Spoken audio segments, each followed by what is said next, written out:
Bismillahirrahmanirrahim. Now I am going to teach you exercise 6.8. But before we start solving the question of that exercise, हमें एक formula समझना होगा which is known as quadratic formula.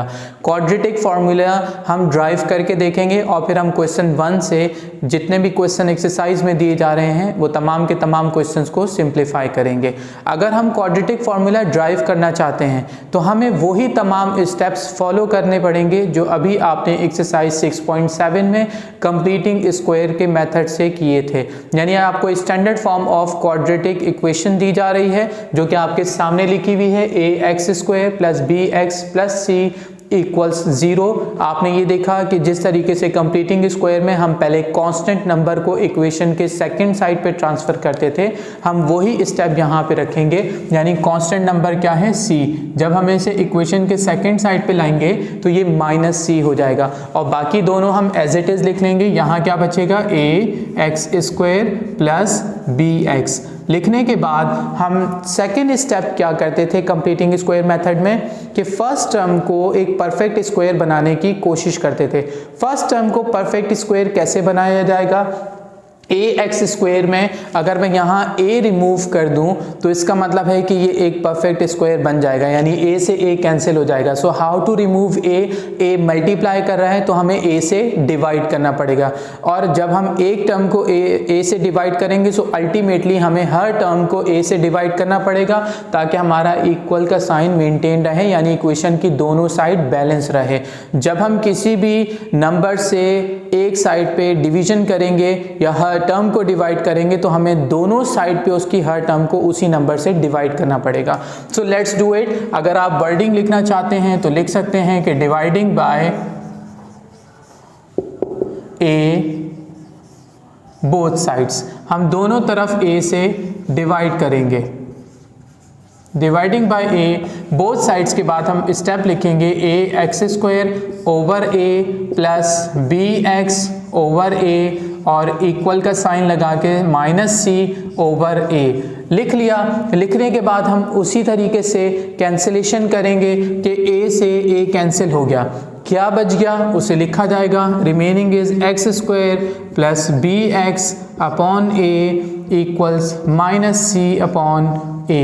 Equation की left hand side को whole square बनाने के लिए आपको फॉर्मूला मालूम है a² plus 2ab plus b²। हम स्ट्रक्चर बना लेते हैं। स्ट्रक्चर बना के देखेंगे a² फिर क्या लिखेंगे 2 फिर a फिर b और प्लस b² और इक्वल्स -c ओवर a। ये हमने लिख लिया। लिखने के बाद आप इसे स्ट्रक्चर के हिसाब से वैल्यू पुट करेंगे तो यहाँ देखेंगे कि क्या है x और यहाँ भी क्या आएगा x। अब आपको b की वैल्यू फाइंड करनी है तो आप फाइंड करने के लिए स्टेप क्या करते हैं, जो टर्म आपको दी जाती है जैसे bx अपॉन a को 2x से डिवाइड करेंगे। चलें डिवाइड करके देखते हैं। यहाँ लिखते हैं bx upon a divided by 2x। Divide करते हैं। डिवाइड के बाद आप देखेंगे कि ये क्या बनेगा bx अपॉन a। डिवाइड को मल्टीप्लाई में चेंज करेंगे तो इसका रेसिप्रोकल 1 अपॉन 2x आ जाएगा।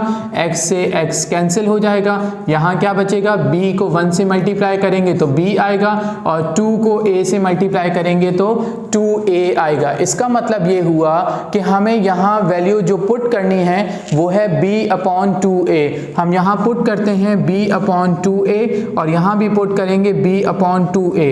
अब अगर हम इसे फोकस करें, हम इस स्टेप को देखें तो हमें अंदाजा होगा कि हमने क्या चीज यहाँ पे एक्स्ट्रा ऐड की है। This was already given, if you simplify this you will get it. कैसे? 2 से 2 कैंसिल हो जाएगा, x और b अपॉन a ये टर्म आ गई। ये टर्म हमें जो यहाँ दी जा रही है इस टर्म को अगर आप फोकस करें तो ये इस साइड पे जो लेफ्ट हैंड साइड है यहाँ नहीं दी जा रही थी। तो हमें क्या करना पड़ेगा, जो हमने खुद से ऐड हमने लेफ्ट हैंड साइड पे किया उतना ही हमें राइट हैंड साइड पे ऐड करना पड़ेगा। तो राइट हैंड साइड पे हम कैसे ऐड करेंगे, प्लस कर देते हैं। क्या लिखेंगे b upon 2a whole square. ये हम अपनी तरफ से सेकंड साइड पे भी ऐड करेंगे ताकि इक्वेशन बैलेंस रहे। इसके बाद हम अगला स्टेप में क्या काम करेंगे, a plus b whole square. अब आपको मालूम है कि हम इस जगह a क्या वैल्यू सपोज कर चुके थे, a की वैल्यू हमने सपोज की थी x और जो b की वैल्यू है वो क्या है b अपॉन 2a। और सेकंड साइड को हम सिंप्लीफाई करेंगे, जैसा है उसको लिख लेंगे और फॉर्मूला भी शो करेंगे क्योंकि हमने यहाँ फॉर्मूला अप्लाई किया था। तो ये क्या स्टेप बन जाएगा, -c ए और ये हो जाएगा प्लस, अगर हम इसे ओपन करें तो क्या हो जाएगा b square upon b square हो जाएगा और इसे स्क्वायर करेंगे तो 4a स्क्वायर आ जाएगा। अब आपने ये देखा कि पॉजिटिव टर्म है ये नेगेटिव, तो आप पॉजिटिव पहले लिख के नेगेटिव को बाद में भी लिख सकते हैं, इससे जो है वो अरेंज हो जाएगा प्रॉपर ऑर्डर में। अब हम देखते हैं कि यहाँ तक स्टेप होने के बाद हमें फॉर्मूला शो करने की ज़रूरत है, तो हम फॉर्मूला ए से शो करें, बी से शो करें या वेरिएबल एक्स वाई शो करें। तो आप देख रहे हैं कि एक्स भी हमें दिया हुआ है और ए बी भी दिया हुआ है, तो हम पी क्यू से फॉर्मूला शो कर देते हैं ताकि वो हाईलाइट हो जाए। हम यहाँ लिखेंगे p square plus 2pq plus q square is equals to p plus q whole square. Formula show करने के बाद पहले हम राइट हैंड साइड को सिंप्लीफाई कर लेते हैं और फिर देखते हैं कि क्या स्टेप हमें करने हैं। तो हम left hand side x plus b over 2a और इसे अरेंज भी कर लेते हैं। यहाँ देखें पहले क्या लिखेंगे B square over 4a square और यहाँ क्या आ जाएगा माइनस c ओवर a। अब हम इस साइड को सिंप्लीफाई करने के लिए क्या करना पड़ेगा, जब फ्रैक्शनल फॉर्म में दिया जाए और हम ऐड और सब्ट्रैक्ट करें तो हमें हमेशा एलसीएम लेना पड़ता है। एलसीएम लेने के लिए हम क्या देखेंगे कि जो टर्म हमारे पास मौजूद है 4 मौजूद है, यहाँ नहीं है तो 4 एलसीएम आ गया। a और a स्क्वायर में ग्रेटर पावर को हम एलसीएम में लेंगे। ग्रेटर पावर क्या है a स्क्वायर। अब आपको मालूम है ये लिखने के बाद आप एलसीएम में डिवाइड करते हैं डिनोमिनेटर से और मल्टीप्लाई करते हैं न्यूमरेटर से। अगर मैं 4a स्क्वायर को 4a स्क्वायर से डिवाइड करूंगा तो क्या बचेगा 1 को जब मैं b स्क्वायर से मल्टीप्लाई करूंगा तो ये b स्क्वायर ही रहेगा। फिर हम a से डिवाइड करेंगे, 4a स्क्वायर को a से डिवाइड किया जाएगा तो a से a कैंसिल, क्या बच जाएगा 4a को जब c से मल्टीप्लाई किया जाएगा तो क्या आ जाएगा -4ac। ये साइड सिंप्लीफाई हो गई। इस साइड को एज इट इज लिखेंगे, क्या लिखेंगे x plus b over 2a whole square. अब आपको मालूम है कि स्क्वायर खत्म करने के लिए हमें स्क्वायर रूट लगाना पड़ेगा, लेकिन हम एक साइड पे स्क्वायर रूट नहीं लगा सकते, हमें दोनों साइड पे स्क्वायर रूट लगाना पड़ेगा। तो स्टेटमेंट लिख लेंगे taking square root on both sides, taking square root on both sides. दोनों तरफ हमने स्क्वायर रूट लिया तो ये क्या बन जाएगा, स्क्वायर रूट लेने के बाद x plus b over 2a whole square is equal to plus minus, दूसरी साइड पर प्लस माइनस का साइन लगता है, b square minus 4ac upon 4a square. ये प्लस माइनस का साइन क्यों लगता है, इस पे हम बहुत डिटेल डिस्कशन एक्सरसाइज 5.14 में कर चुके हैं। अगर आप इस पॉइंट को समझना चाहते हैं तो आप एक्सरसाइज 5.14 को दोबारा देख लीजिएगा। अब हम देखते हैं कि प्लस माइनस का साइन लगाने के बाद जो रूट से बाहर आ सकता है हम उसे रूट से बाहर ले आएंगे। जैसे स्क्वायर से रूट कैंसिल हो गया, स्क्वायर से रूट कैंसिल होने के बाद क्या बचा x plus b over 2a और यहाँ क्या बचा प्लस माइनस 4a स्क्वायर, एक परफेक्ट स्क्वायर है, 4 रूट से बाहर आके क्या हो जाएगा 2 और a स्क्वायर रूट से बाहर आके क्या हो जाएगा a, क्योंकि पावर 2 से रूट कैंसिल हो जाएगा और ये 2 टाइम्स 2 है तो ये 2 बाहर आ जाएगा, लेकिन न्यूमरेटर रूट से बाहर नहीं आ सकता। तो हमें इसे एज इट इज ही लिखना पड़ेगा, रूट का sign b square minus 4ac।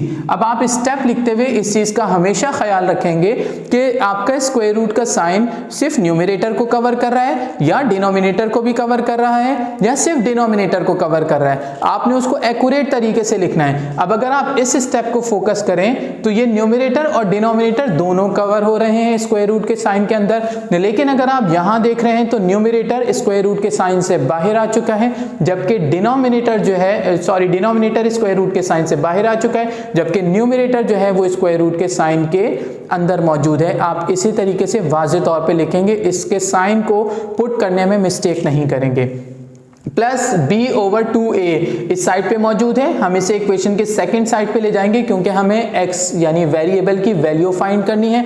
तो वैल्यू फाइंड करने के लिए स्टेप क्या बनेगा, x इज इक्वल टू, ये पॉजिटिव है, यहाँ पे आके माइनस b ओवर 2a और क्या हो जाएगा plus minus under root b square minus 4ac upon 2a।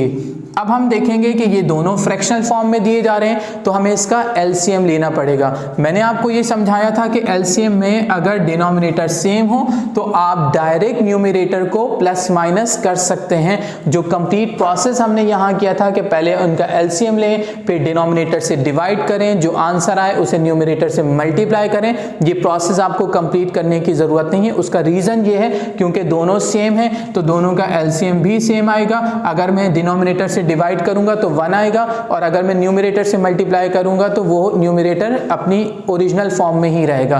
तो इसका मतलब है कि आप आसान प्रोसेस ये जहन में रख सकते हैं कि जब डिनोमिनेटर सेम हो तो आप न्यूमरेटर को डायरेक्ट प्लस माइनस कर सकते हैं। हम यहाँ क्या लिखेंगे, minus b plus minus under root b square minus 4ac। और अगर हम देखें this is called quadratic formula, ये क्या कहलाता है, क्वाड्रेटिक इक्वेशन, और ये क्या कहलाएगा, क्वाड्रेटिक फॉर्मूला।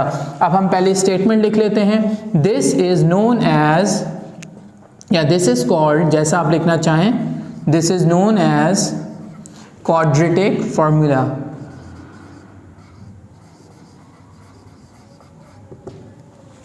अब ये कंप्लीटली ड्राइव हो चुका है। थोड़ा ये समझ लीजिएगा कि क्यों फॉर्मूला ड्राइव किया जा रहा है।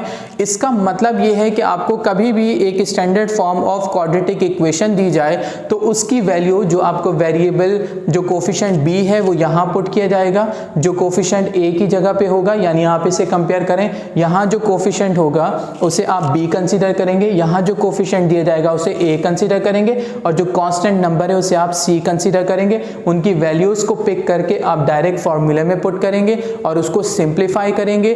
तो फार्मूला ड्राइव करने का मतलब ये हुआ कि जो आप इतने सारे स्टेप, अगर हम इसे काउंट करें 1 2 3 4 5 6 7 8 9 10, ये 10 स्टेप्स आपके रिड्यूस हो जाएंगे और आपका क्वेश्चन डायरेक्ट सिंप्लीफाई हो जाएगा। यानी जो आपको इक्वेशन दी जा रही है क्वेश्चन में, उसमें आप a क्या वैल्यू रखता है, b की क्या वैल्यू है और कांस्टेंट नंबर क्या मौजूद है, डायरेक्ट वैल्यूज को सब्स्टिट्यूट करें और फिर उसे सिंप्लीफाई करें तो कुछ स्टेप में ही आपको आंसर मिल जाएगा। तो क्वाड्रेटिक फॉर्मूला ड्राइव करने का मकसद समझ आया कि हम कंप्लीटिंग स्क्वायर के एक बहुत लेंथी प्रोसेस को अगर अवॉइड करना चाहते हैं तो हम डायरेक्ट क्वाड्रेटिक फॉर्मूला भी अप्लाई कर सकते हैं और हम डायरेक्ट इसे सिंप्लीफाई कर सकते हैं। यहाँ एक पॉइंट जहन में रखिएगा कि अब तक आप क्वाड्रेटिक इक्वेशन को फैक्टर मेथड, फिर उसके बाद कंप्लीटिंग स्क्वायर मेथड, और आज हम जो पढ़ेंगे, जो हमारा टॉपिक है, क्वाड्रेटिक फॉर्मूला से सिंप्लीफाई करेंगे। एग्जाम में अगर आपको जो पैटर्न कहा जाएगा उसी पैटर्न से, उसी मेथड से आपने सिंप्लीफाई करना है। अगर आपको कोई मेथड नहीं कहा गया और सिर्फ ये कहा गया है कि सिंप्लीफाई द क्वाड्रेटिक इक्वेशन, तो फिर आपकी मर्जी, जो आपको ज़्यादा सुटेबल मेथड लगता है, चाहे वो फैक्टर मेथड हो, कंप्लीटिंग स्क्वायर मेथड हो या क्वाड्रेटिक फॉर्मूला हो, जो आपको सुटेबल लगे आप उसी से सिंप्लीफाई कर सकते हैं। इसके बाद हम क्वेश्चन 1 स्टार्ट करेंगे और तमाम क्वेश्चंस को सिंप्लीफाई करेंगे। वीडियो को एंड तक जरूर देखिएगा। After driving quadratic formula, now we are going to simplify this question with quadratic formula. Quadratic formula simplify करने से पहले आपने ये देखना है कि इक्वेशन आपको standard form of quadratic equation में दी जा रही हो। अगर आपको equation standard form of quadratic equation में नहीं दी जा रही तो आपको उसको कन्वर्ट करना है। And you know how to arrange, क्योंकि हमने इससे पहले 2 एक्सरसाइज पहले जब हम फैक्टराइजेशन मेथड पढ़ रहे थे तो उससे पहले स्टेप में शुरू के 8 सवाल में हमने ये समझा था कि हम किस तरीके से उसे अरेंज करते हैं स्टैंडर्ड फॉर्म में। अब हम देखते हैं कि क्या ये क्वेश्चन स्टैंडर्ड फॉर्म में क्वाड्रेटिक के अरेंज है। बिल्कुल ये अरेंज है। स्क्वायर दिया जा रहा है, फिर 1 पावर है और फिर ये 0 पावर है और इक्वल्स ये किसके हैं, 0 दिया जा रहा है। तो इसका मतलब है कि ये अरेंज है। अगर ये अरेंज फॉर्म में है तो हम इसे directly standard form of quadratic equation से कंपेयर करेंगे और हम ये देखेंगे कि ए का क्या सब्स्टिट्यूट होगा, यानी ए की क्या वैल्यू होगी, बी की क्या वैल्यू होगी और सी की क्या वैल्यू होगी। अब हम ये देखते हैं कि जब हम यहाँ एक स्टेटमेंट लिखेंगे, comparing it with quadratic equation, comparing it with quadratic equation, याद रखिएगा कि क्वाड्रेटिक इक्वेशन एक अलग चीज़ है और क्वाड्रेटिक फार्मूला एक अलग चीज़ है। क्वाड्रेटिक इक्वेशन से, जैसे हमने अभी थोड़ी देर पहले क्वाड्रेटिक फार्मूला ड्राइव किया, तो इक्वेशन से फार्मूला ड्राइव किया जाता है। अब हम देखें फार्मूला क्या है, ax² plus bx plus c equals 0। लेकिन आप कहेंगे कि x वेरिएबल तो यहाँ नहीं दिया हुआ, तो हम वेरिएबल क्या लिखेंगे, हम वेरिएबल लिखेंगे a, जो वेरिएबल हमें दिया जा रहा है। फार्मूला क्या बन रहा है, a² plus ba plus c is equal to 0। अब हमने इसे ऐसे क्यों लिखा, क्योंकि आपने जो स्टैंडर्ड फॉर्म देखी वो तो डिफरेंट थी। वो डिफरेंट कैसे थी, ax² plus bx plus c equals 0 था, लेकिन मैंने यहाँ a को हम सब्सटीट्यूट कर दिया x की जगह पे, यानी x को रिप्लेस किया a से। हमने क्यों रिप्लेस किया, क्योंकि यहाँ आपको a दिया जा रहा है, तो इसलिए हमने यहाँ a लिख लिया। अब अगर मैं वही फॉर्म लिखूँ जो क्या था, ax² plus bx plus c, तो इसका मतलब जब हम x को सब्सटीट्यूट कर रहे हैं a से, तो फिर यहाँ भी a ही मौजूद था, तो दोनों को डिफरेंशिएट करने के लिए हमने कैपिटल A लिखा। यहाँ फिर जब कैपिटल लिख लिए तो तमाम कोफिशिएंट्स को और कांस्टेंट नंबर को आप कैपिटल से हाईलाइट करेंगे। फॉर्मूला जो आप लिखेंगे उसमें भी इन्हें कैपिटल से ही शो करेंगे। अब हम क्या लिखेंगे, हेयर हमें वैल्यूज मिल गई। अब इन दोनों को कंपेयर करें तो आप देखेंगे कि हेयर a किसके बराबर है, a जो है वो 3 के बराबर है, ठीक है। फिर आप देखें कॉमा लगा दें, फिर लिखें b जो है वो किसके बराबर है, ba, यहाँ क्या है 12 -12a, तो b किसके बराबर है, -12 के बराबर है। एंड और फिर हम देखेंगे कि c किसके बराबर है, c जो है वो -15 के बराबर है। तो हमने ये बहुत आसान तरीके के साथ समझा कि हमने standard form ax² plus bx plus c से हमने इस फॉर्म में इसलिए लिखा क्योंकि यहाँ वेरिएबल a दिया जा रहा था, x नहीं था, उसके हिसाब से हमने कैपिटलाइज करके लिखा। तो अब हम यूज करेंगे फॉर्मूले को। यहाँ हमने क्वाड्रेटिक इक्वेशन यूज की, अब हम लिखेंगे यूजिंग क्वाड्रेटिक फार्मूला। आपको अब तक क्वाड्रेटिक फार्मूला डेरिवेशन से समझ आ गया कि हमने क्वाड्रेटिक फार्मूला क्या ड्राइव किया था। क्वाड्रेटिक फार्मूला है x is equal to -b plus minus √b² -4ac divided by 2a। अब हम ये देखेंगे कि ये कैसे लिखा जाएगा। इस क्वेश्चन के हिसाब से x की जगह आपको a वेरिएबल दिया जा रहा है, तो हम लिखेंगे a is equal to -b, यहाँ कैपिटल है तो हमें कैपिटल लिखना पड़ेगा, वरना नॉर्मल फॉर्मूले में हम स्मॉल b लिखते हैं, लेकिन यहाँ हम कैपिटल इसलिए लिख रहे हैं क्योंकि यहाँ हमने कंपैरिजन करते हुए कैपिटल यूज़ किया और यहाँ भी हमने कैपिटलाइज कर दिया, तो फॉर्मूले में भी हमें कैपिटलाइज करना पड़ेगा।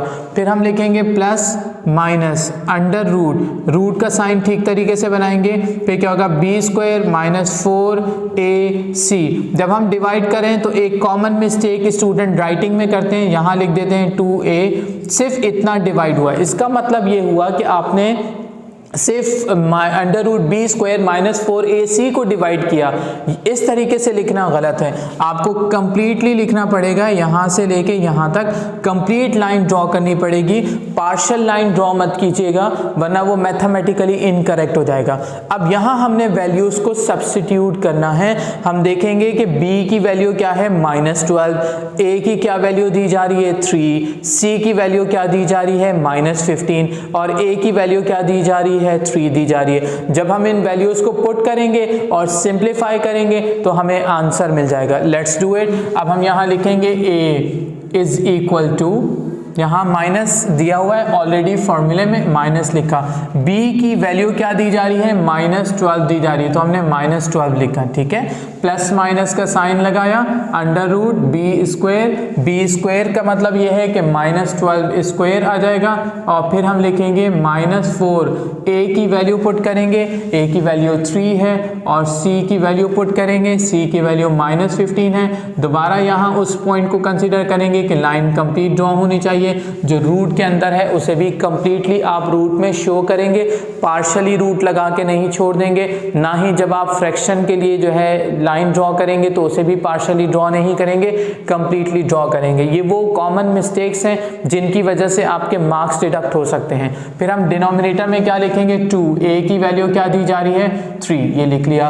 अब सिर्फ सिंप्लीफिकेशन करेंगे, जहां मल्टीप्लाई होना है, स्क्वायर लेना है, जिस तरीके से भी सिंप्लीफिकेशन हो रही है उसे सिंप्लीफाई करके हम आंसर को लिख लेंगे। So let's see what is the next step. So the next step is minus minus plus हो जाएगा, प्लस माइनस अंडर रूट। अगर मैं यहाँ देखूँ तो ये इस स्क्वायर कितना आ जाएगा, 12 स्क्वायर इज 144 और माइनस स्क्वायर जो है वो प्लस हो जाएगा, माइनस माइनस क्या हो गया, प्लस हो गया।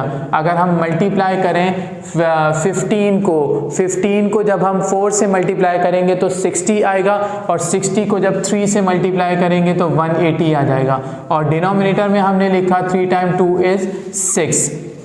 अब हमें नजर आ रहा है कि स्क्वायर रूट के अंदर 144 और 180 को प्लस कर देंगे। You can use calculator for it. a equals यहाँ लिखेंगे 12 प्लस माइनस रूट में देखते हैं कि क्या वैल्यू आ जाएगी, ये 4 आ जाएगा, 4 and 8 12 एंड ये हो जाएगा 324 डिवाइडेड बाय 6। क्या 324 किसी का फैक्टर बनता है, इसे हम चेक कर लेते हैं कि 324 किसी का फैक्टर बनता है या नहीं बनता। तो हमने देखा कि 324 आई गेस ये 16 इंटू 16 बन रहा है। Let's check it. ये ठीक है, कट लगा देंगे। तो हम ये देख रहे हैं कि 324 जो है वो 18 इंटू 18 324 बनेगा। हम यहाँ 18 लिख लेंगे, यहाँ लिखेंगे 12 प्लस माइनस 18, रूट से बाहर आके ये 18 हो जाएगा, और 6। आप इसके लिए कैलकुलेटर यूज कर लेंगे। सिंपल कैलकुलेटर में आपको स्क्वायर रूट का ऑप्शन दिया जाता है, आप कर सकते हैं। Now you have got 2 possibilities. आप प्लस के साथ भी लिख सकते हैं और माइनस के साथ भी लिख सकते हैं। तो हम दोनों पॉसिबिलिटीज लिखते हैं। a is equal to 12 minus 18 divided by 6, और दूसरी पॉसिबिलिटी क्या बनेगी, a is equal to 12 plus 18 divided by 6। अब दोनों पॉसिबिलिटीज को सिंप्लीफाई कर देंगे। a इज इक्वल टू, यहाँ हमने इसे माइनस किया तो माइनस करके क्या आ जाएगा, -6 डिवाइडेड बाय 6, और 6 से 6 जब कैंसिल हो जाएगा तो -1 बच जाएगा। इसी तरीके से हम यहाँ देखते हैं कि क्या स्टेप बनेगा, a इज इक्वल टू, इन्हें प्लस किया तो ये हो गया 30 डिवाइड बाय 6, और जब 30 को हम 6 से डिवाइड करेंगे तो 5 आंसर आएगा। अब हमें जो है रिजल्ट मिल गया। सॉल्यूशन सेट में हम वैल्यूज पुट करेंगे। सॉल्यूशन सेट में क्या वैल्यूज हैं, -1 और 5 वैल्यू पुट की जाएगी।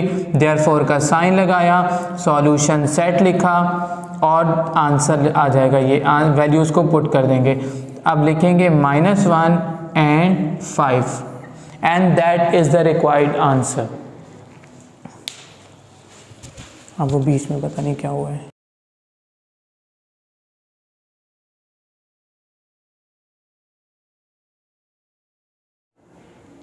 Now let's solve question 4। इस क्वेश्चन में आपको पहले क्वाड्रेटिक इक्वेशन को अरेंज करना है। जैसे हमने कहा था कि स्टैंडर्ड फॉर्म में क्वाड्रेटिक इक्वेशन अरेंज होनी चाहिए। So let's arrange it. It's a very simple process and you no it. हमने 3 से मल्टीप्लाई किया तो क्या हो जाएगा, 3y² -3 time 1 is 3 -4 time y is 4y minus plus minus and 1 time 4 is 4 is equal to 0।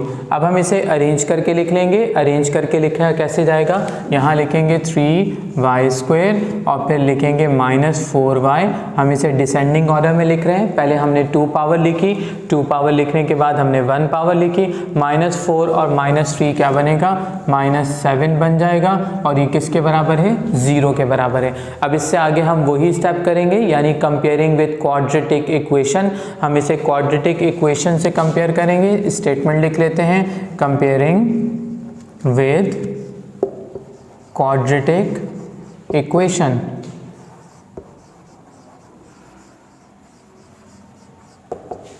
Quadratic equation में variable हमेशा वही लिखते हैं जिससे कंपेयर किया जा रहा है। इस इक्वेशन में आपको वेरिएबल y दिया जा रहा है, तो आप इक्वेशन वैसे स्टैंडर्ड फॉर्म में लिखी जाती है ax² plus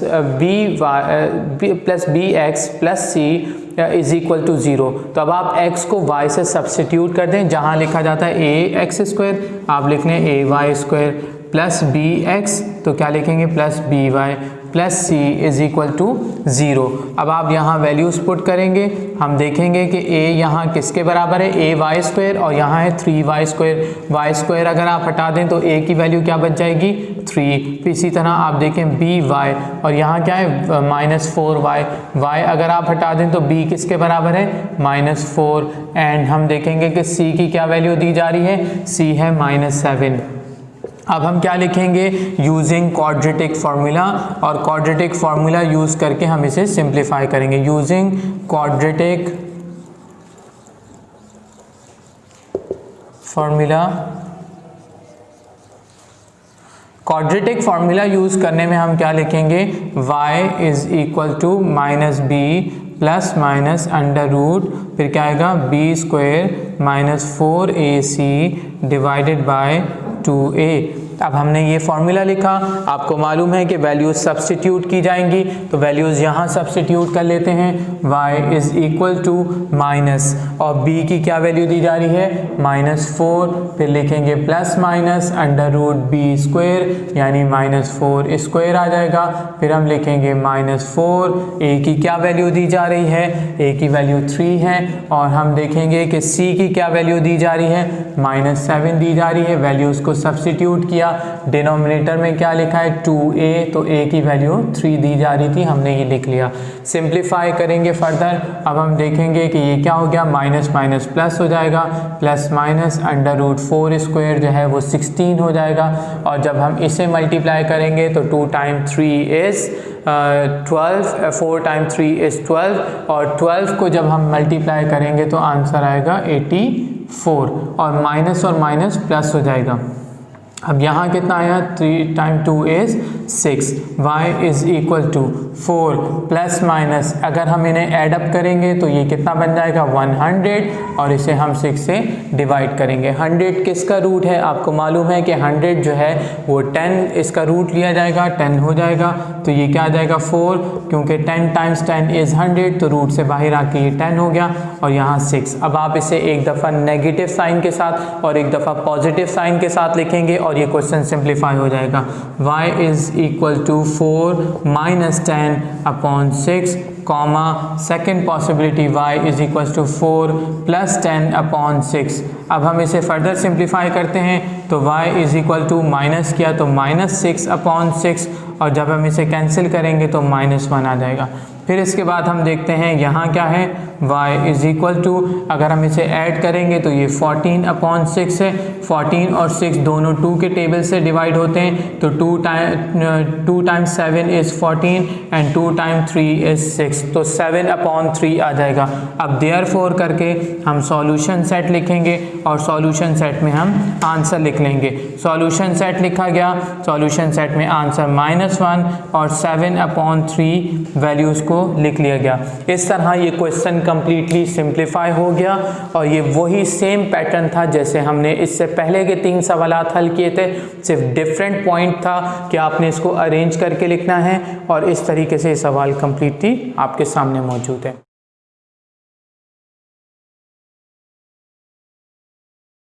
now let's try to understand this question. इस क्वेश्चन को अगर आप देखेंगे तो आपको अंदाज़ा होगा कि यहाँ क्वाड्रेटिक इक्वेशन में 2 टर्म दी जा रही हैं, और यहाँ एक टर्म मिसिंग है। मिसिंग टर्म कौन सी है, x।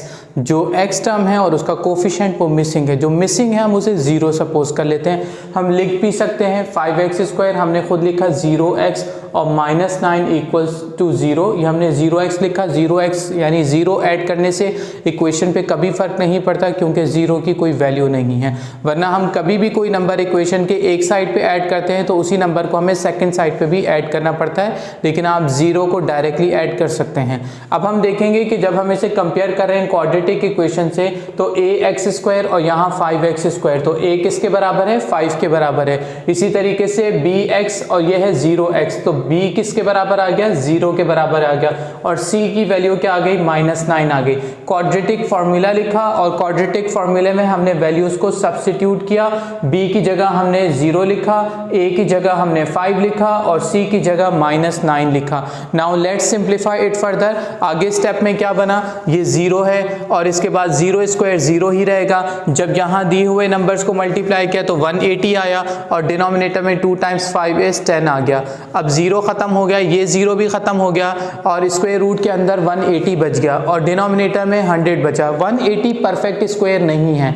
अगर कभी ऐसी कंडीशन आ जाए कि कोई परफेक्ट स्क्वायर ना हो तो ऐसी कंडीशन में आप उसके फैक्टर्स फाइंड कर लें। जैसे मैंने 180 के फैक्टर्स फाइंड किए तो 2 से डिवाइड किया 90, 2 से डिवाइड किया 45, 3 से डिवाइड किया 15, 3 से डिवाइड किया 5 और 5। तो देखें 2 रूट से बाहर आ सकता है और 3 रूट से बाहर आ सकता है, यानी जब आप पेयर बना लेते हैं 2² और 3² बन रहा है, ये 2² और ये 3² बन रहा है, तो ये 2 रूट से बाहर आ जाएगा और यहाँ 3 रूट से बाहर आ जाएगा। रूट में क्या बचेगा, 5 बचेगा। स्क्वायर रूट के अंदर हमने 5 लिख दिया और स्क्वायर रूट से बाहर हमने 2 × 3 इंटू यहाँ रूट में √5 लिखा और यहाँ 10 लिख दिया। अब 2 से कैंसिल करेंगे तो 2 × 1 is 2 और 2 × 5 is 10, ये कैंसिल हो गया। तो क्या बचा, 3√5/5 और ये प्लस माइनस का साइन एज इट इज आ गया। इसे एक दफ़ा माइनस के साइन के साथ और एक दफ़ा प्लस के साइन के साथ लिखा और इस तरह ये क्वेश्चन कंप्लीट हो गया।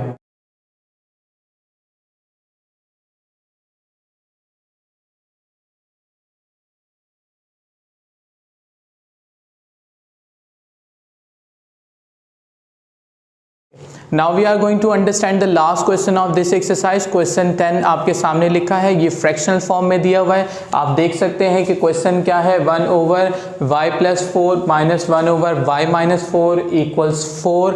हम इसे कैसे सिंप्लीफाई करेंगे, आपको ये अंदाज़ा अब तक की एक्सरसाइज से हो चुका है कि जब कभी भी आपको फ्रैक्शनल फॉर्म में दिया जाता है तो आप उसका एलसीएम लेते हैं। तो दोनों फ्रैक्शनल फॉर्म में था, y+4 और y -4 का एलसीएम y+4 और y -4 आ गया।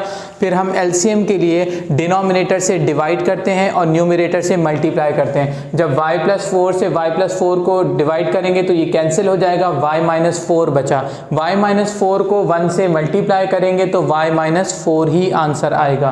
फिर जब हम इस कंप्लीट को y -4 से डिवाइड करेंगे तो y -4 को कैंसिल कर देगा और कैंसिल करने के बाद y+4 बचा। y+4 को जब 1 से मल्टीप्लाई करेंगे तो y+4 ही आएगा, लेकिन यहाँ ब्रैकेट ज़रूर लगाइएगा क्योंकि बाहर माइनस का साइन दिया जा रहा है। अब ये हो जाएगा y -4 और माइनस के साइन से जब ओपन करेंगे तो ये दोनों साइन चेंज हो जाएंगे और ये =4 है। लेकिन डिनोमिनेटर में अगर आप देखें तो फॉर्मूला क्या है, a + b × a - b। हम क्या करेंगे, first term square minus second term square कर लेंगे। First term square minus second term square से जब हम सिंप्लीफिकेशन करेंगे तो ये फॉर्मूला शो कर दिया। अब इसे देखेंगे, +5 -5 आपस में कैंसिल, -4 और -4 -8 हो जाएगा और ये डिनोमिनेटर में मल्टीप्लाई कर रहा है, y² -16 डिनोमिनेटर से दूसरी साइड पे आके ये मल्टीप्लाई करेगा, 4 से मल्टीप्लाई करेगा। 4 से मल्टीप्लाई करके इसे ओपन किया, 4y² -64 और फिर -8 जब इक्वेशन के इस साइड पे आया तो +8 हो गया। ये क्या बचा, 4y² -64 में से 8 को प्लस किया तो -56 आया और =0 हो गया। अब हम इसे क्वाड्रेटिक इक्वेशन से जब कंपेयर कर रहे हैं तो a की वैल्यू 4 आई, b की वैल्यू यहाँ b की वैल्यू नहीं दी हुई, तो जब ना दी जाए तो आप उसे 0 अज्यूम करते हैं और c की वैल्यू -56 आ गई।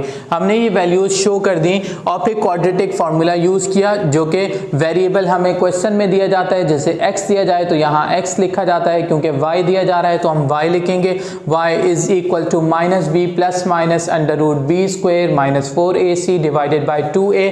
हमने फार्मूला लिखने के बाद -b को सब्सटीट्यूट या b को सब्सटीट्यूट किया 0 से, फिर उसके बाद a को सब्सटीट्यूट किया 4 से, यानी a की जगह हमने 4 लिखा और फिर हमने c की जगह -56 लिखा। ये 0 0 ही रहेगा, 0 स्क्वायर 0 रहेगा, माइनस इंटू माइनस प्लस हो जाएगा और 4 time 4 is 16 and 16 time 56 is 896 और 2 टाइम्स 4 इज 8 हो जाएगा।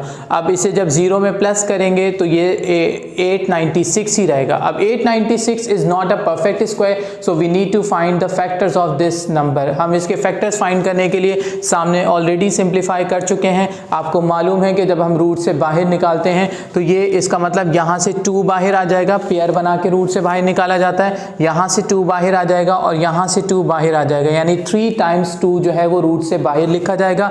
रूट के अंदर 2 इंटू 7 लिखा जाएगा। ये आपके सामने स्टेप बन गया। अब 2 इंटू 2 4 और 2 टाइम्स 2 इज 4, 4 टाइम्स 2 इज 8, 8 को 8 से हम कैंसिल करेंगे तो क्या बचा, प्लस माइनस अंडर रूट 14। अब इसे एक दफ़ा माइनस के साइन के साथ और एक दफ़ा प्लस के साइन के साथ लिख लेंगे। ये आज की एक्सरसाइज हमारी कंप्लीट हो गई। चैनल को सब्सक्राइब ज़रूर करें, लाइक करें, कमेंट करें और दूसरों से शेयर करें और सीखते रहें। मिलते हैं अगली वीडियो में आपसे। अल्लाह हाफ़िज़।